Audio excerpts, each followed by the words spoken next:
जय जगन्नाथ पंडित जी। पंडित जय जगन्नाथ। पंडित जी, मैं जयपुर राजस्थान से बोल रहा हूँ, योगेश कुमार गौड़ बोल रहा हूँ। हाँ मेरे दो दो प्रश्न थे आपसे। आपके मैंने वीडियो यूट्यूब पे देखे हैं, लगभग आपके 125 वीडियो में देखा हूँ। उसमें आपने ये भी लिखा है कि अभी प्रलय मतलब निकट में ही है, अभी युग परिवर्तन का समय चल रहा है। तो ये पूछना चाह रहा हूँ पंडित जी कि अभी कितना टाइम इसमें होगा, लगभग कितने वर्ष, एक प्रेडिक्शन कुछ है कि या ये सच्चाई है क्या? देखो बाबा, ये जो प्रलय है, प्रलय का मतलब संसार में विघटन, यानी संसार सुना या संसार को तोड़ना कई तरीका से। आज भी प्रलय का काम चल रहा है। ये जो महामारी है ये भी प्रलय का अंश है, भूकंप भी प्रलय का अंश है। देखिए राजस्थान पर बारिश हो रहा है और सऊदी अरब में बाढ़ आ रहा है, डेजर्ट पर, मरुभूमि पर बाढ़ आ रहा है। ये युग परिवर्तन का निशान है। आप लोग खुद देखते ना? नहीं जी जी। ये 100 साल पहले हुआ था क्या? हजारों साल पंडित पहले जी, हुआ था क्या? मेरी अभी 36 ईयर्स की उम्र है, मुझे तो इतना क्या पूछा पिछला तो मालूम नहीं है, लेकिन बुजुर्ग लोग कहते हैं कि हाँ। दुबई और अरबियन कंट्री में बाढ़ आ रहा है, राजस्थान में बाढ़ आ रहा है।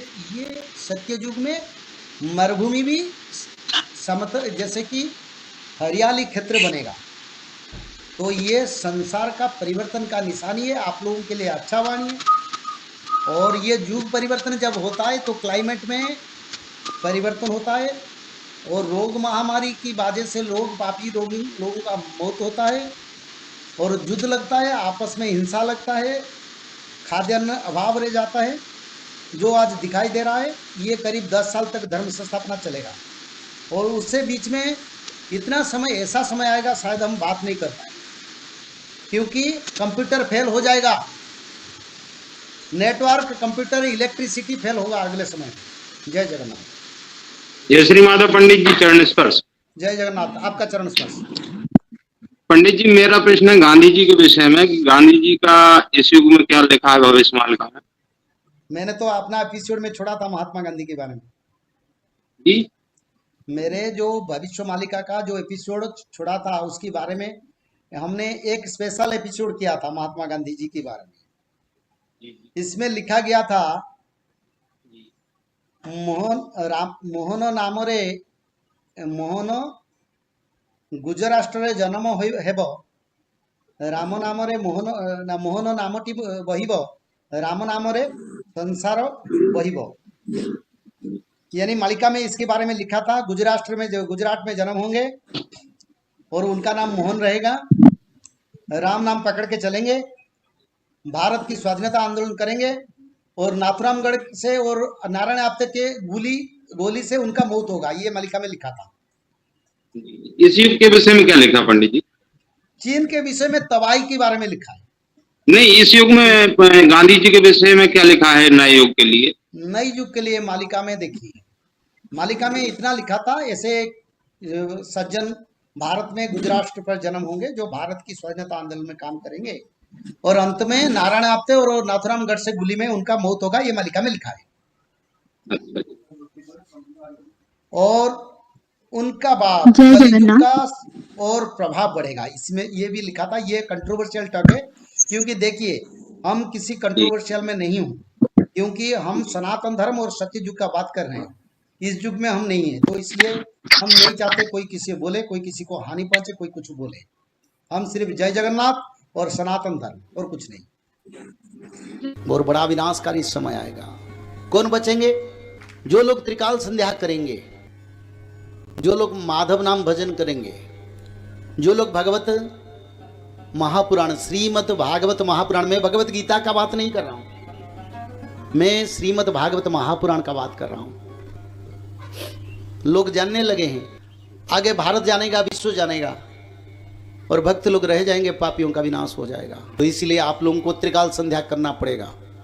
ब्राह्मी मुहूर्त पर उठ के त्रिकाल संध्या, मध्याह्न संध्या, सायं संध्या, 3 संध्या करना पड़ेगा और तीन संध्या के साथ साथ भागवत जी महापुराण को ब्राह्मी मुहूर्त से रात 12 तक किसी समय एक अध्याय पढ़ना पड़ेगा और निरंतर माधव नाम को भजन करना पड़ेगा।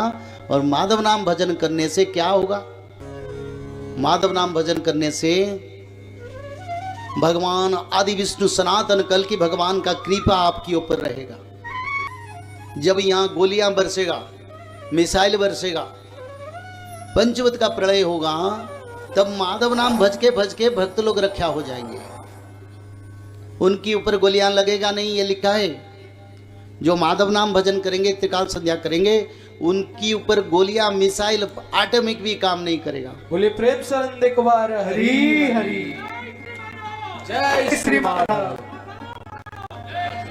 जय श्री माधव। जल प्रलय, महामारी और भूकंप, अग्नि प्रलय, वर्ल्ड वार 3 और महाविनाश, ये तो एक दिन होना ही है। लेकिन इस सब से आप बच कैसे सकते हैं? सबसे पहले नॉनवेज खाना छोड़ दीजिए, अंडा भी नहीं खाना है, और किसी भी तरह का नशा मत करिए, और गलत काम मत कीजिए, और सत्य, प्रेम, दया, क्षमा और शांति का आचरण कीजिए। और 3 चीज कीजिए। उसमें से सबसे पहला है त्रिकाल संध्या यानी त्रिसंध्या। उसको दिन में 3 बार करते हैं। जैसे सुबह में करते हैं ब्रह्म मुहूर्त में, सुबह 4 बजे से लेकर के 6 बजे के बीच में आप कभी भी कर सकते हैं। लेकिन आपको समय नहीं मिला तो समय आप आगे पीछे कर सकते हैं, आधा घंटा 1 घंटा पीछे कर सकते हैं। दोपहर में 11:30 बजे से लेकर के दिन का 1 बजे तक कर सकते हैं, उसके बीच में। शाम को 5 बजे से लेकर के 6:30 बजे तक कर सकते हैं। दिन भर में 1 बार नहा के त्रिकाल संध्या जरूर करें। बाकी समय आप हाथ पैर मुंह धोकर भी कर सकते हैं, और 3 बार आप श्री गंगे बोल करके स्टार्ट कर सकते हैं। जो दूसरा उपाय है वो है श्रीमद् भागवत महापुराण पठन। दिन में 1 अध्याय जरूर पढ़ें, दिन भर में 1 अध्याय जरूर पढ़ें। वो भी ना हो सके तो 1 पन्ना तो जरूर पढ़ें। अगर उतना भी समय नहीं है तो 1 श्लोक जरूर पढ़ें। तीसरा उपाय, माधव नाम का जप करें, निरंतर करें, कोई भी काम करते हुए करें, हमेशा माधव नाम का जप करें। त्रिसंध्या का पीडीएफ, श्रीमद् भागवत महापुराण का पीडीएफ और भविष्य मल्लिका का फ्री ई बुक भविष्य मल्लिका पुराण, ये सब आपको डिस्क्रिप्शन बॉक्स में मिल जाएगा। भविष्य मल्लिका के बारे में अधिक जानकारी के लिए आप भविष्य मल्लिका के वेबसाइट पर संपर्क कर सकते हैं, भविष्यमल्लिका.com। और अधिक जानकारी के लिए भी कल्कि अवतार ऑफिशियल चैनल को देख सकते हैं, जहां पर मल्लिका के बारे में खुलकर बातें रखी गई है, जहां पर आप लगभग 1000 जितना वीडियो आपको देखने को मिल जाएगा। और भी आपको अधिक जानकारी जानना है त्रिसंध्या के बारे में और कोई आपको सवाल है तो नीचे दिए गए नंबरों पर आप संपर्क कर सकते हैं।